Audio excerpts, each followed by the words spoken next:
Chapter 31. Manure in my wallet commences with a quote by King Solomon. One person gives freely, yet gains even more. Another withholds unduly, but comes to poverty. A generous person will prosper. Whoever refreshes others will be refreshed. Grantchester is a town about 1/100th the size its name suggests. It is nestled alongside the Little Liverpool Range, about 80 kilometres or 50 miles west of Brisbane, and it boasts a glorious history.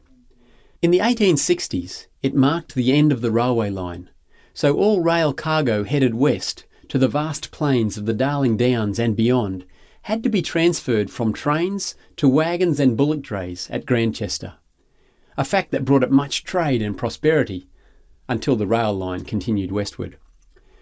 Grantchester once boasted multiple pubs, shops and inns, but by the time my family arrived in 1974, it had dwindled to a proud but tiny village.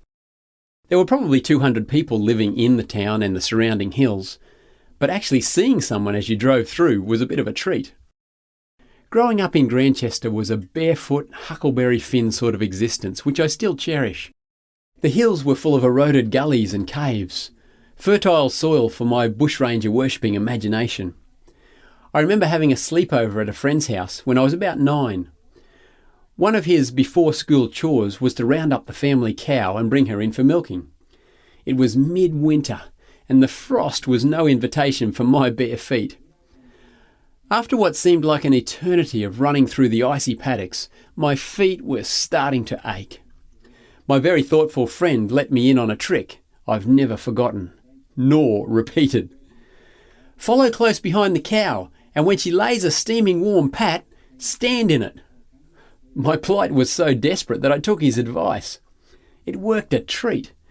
I just wished that she'd lay one every few feet so I could have had heated stepping stones all the way to the milking shed. Now, manure is an interesting substance. Not only can it thaw frozen toes, it also works wonders as a fertiliser and can be used as a key ingredient in house bricks and mud-walled huts. It provides heat and light when burned, and some say that it will even keep mosquitoes away from a campfire. Left where it falls, it helps to green a field, thereby making more grass for its depositor to enjoy. Of course, the downside is obvious. When you get too much of it in one place, it stinks. The founder of the Dallas Cowboys, Clint Murchison Jr., is often credited with the saying, "Money is like manure. Pile it up and it stinks, but spread it around and it does a lot of good." This truth was actually noted way back in 1625 by the English philosopher, scientist, lawyer and author Francis Bacon, who wrote, "Money is like muck, not good unless spread." So there you have it. I've got manure in my wallet. You see, it's God who gives us the power to obtain wealth. I believe that he actually created us with an inbuilt desire to obtain it.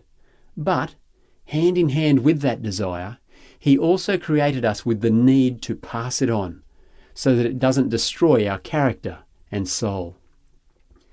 Hoarded money has a habit of making us proud, arrogant and selfish, and we often don't even realise it. It eats at the very core of the rule of life that says, it is more blessed to give than to receive. And you don't need great piles of it for the stench to begin. Whenever we love our money more than we love the people in need in our street, or even those on the other side of the planet, it starts to pong. Money, like talents, is a blessing that is best used by passing it on, by spreading it around. So what am I going to do with it?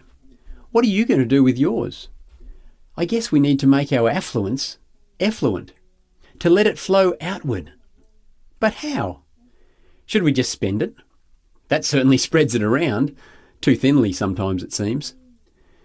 There is no lack of advice on the correct use of money, and there are plenty of businesses, brokers, charities and churches telling us that the best place for our money is with them.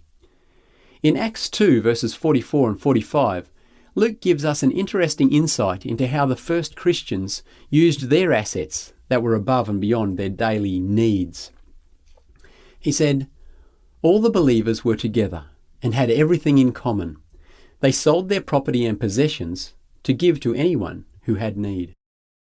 That sounds simple enough, but if you've ever given this commune model even the slightest amount of thought, you'll know that it's not as straightforward as it appears. If I were to sell my property and possessions and spread the income evenly between the hard-working yet still financially struggling people in my local congregation, I don't think it would be the wisest use of God's blessings. But am I just lacking faith? Probably. Could God use my act of redistribution as an example to others? Yes. Could it be just the catalyst needed to bring about massive, widespread change in the way thousands of people use their blessings? Absolutely. He's an awesome God. Do I currently have the faith to do it? No. So what's my next option? Maybe it's wiser to pass on the blessings to people in need in a studied and prayerful manner.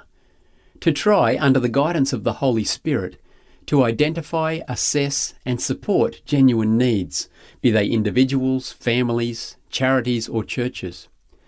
This sounds much better, though maybe not nearly as simple as the just spend it option. The challenge with this plan is the studied and prayerful bit, and the bit about identifying, assessing and supporting, that takes time.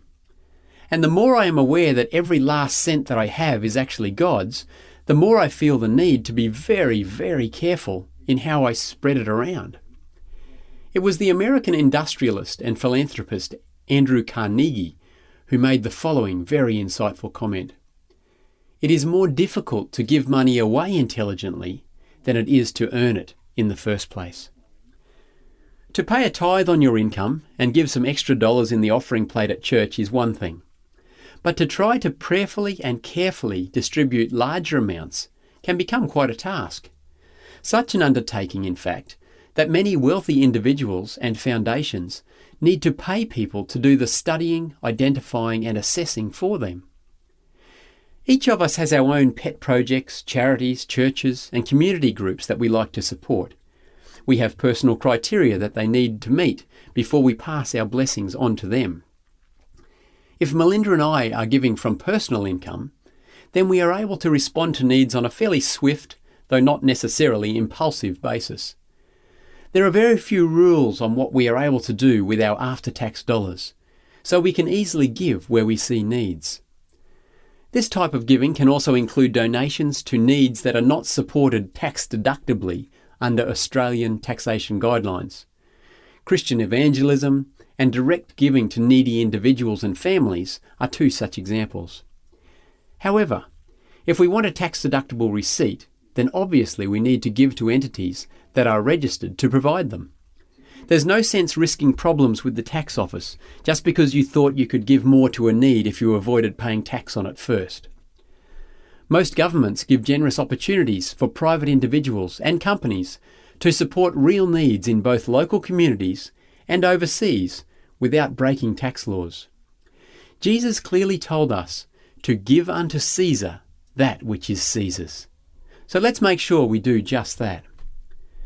Regardless of what personal or government-applied guidelines you follow, remember that the goal is to pass on or spread around the blessings that God has given you.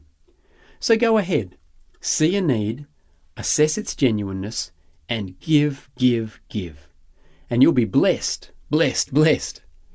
Spreading it around helps to keep the grass greener on your side of the fence too.